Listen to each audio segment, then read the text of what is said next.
Picture this, a sweet, beloved nurse turned politician's wife is secretly keeping her own husband paralyzed with an illegal drug, blackmailing her own mother into helping her do it, and racing against a ticking clock before the whole thing blows up in her face. That's not a thriller pitch. That's a regular week on General Hospital right now, and the woman holding it all together both on screen and behind the performance is Caitlin MacMullen. If you've watched ABC's General Hospital anytime in the last 8 years, you know her face even if you don't know her name. Mac Mullen stepped into Port Charles back in October of 2018, taking on the role of Willow Tate, a quiet, principled nurse with a tragic backstory and a heart of gold. It didn't take long for the show or the fans to notice something special about her. By 2020, she landed her first Daytime Emmy nomination for Outstanding Younger Performer in a Drama Series. She followed it up with a second consecutive nomination in 2021. Two nominations in 2 years for a character who started as a quiet supporting player and grew into one of the most pivotal women on daytime television. Before any of that, though, Mac Mullen's path to soap opera stardom was anything but a straight line. She grew up around the Los Angeles area doing modeling and commercial work for companies like Disney and Mattel as a kid, then relocated with her family to Reno, Nevada at 13, where she spent her teenage years playing basketball and somewhat surprisingly studying nutritional science at the University of Nevada, Reno.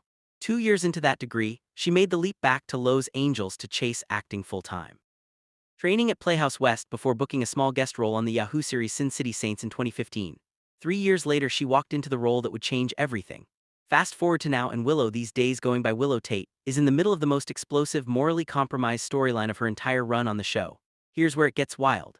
After her husband Drew Kane, played by Cameron Matheson, was shot and appeared to suffer a massive stroke, Willow has secretly been keeping him drugged with a paralytic, mimicking a real and genuinely terrifying medical condition called locked-in syndrome, where a person is fully conscious but unable to move or speak, trapped inside their own body. Drew isn't actually locked in.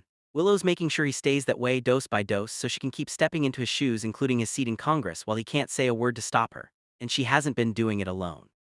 For months, her supplier for that paralytic was Jen Sidwell, played by Carlo Rodas, a WSB fugitive turned Port Charles power player who quietly became one of the most dangerous men in town.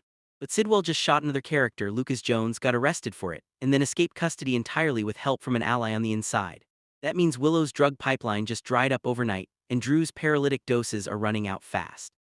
Once Drew misses a dose, he starts regaining mobility, and Willow knows it's only a matter of time before he's not just moving again but talking.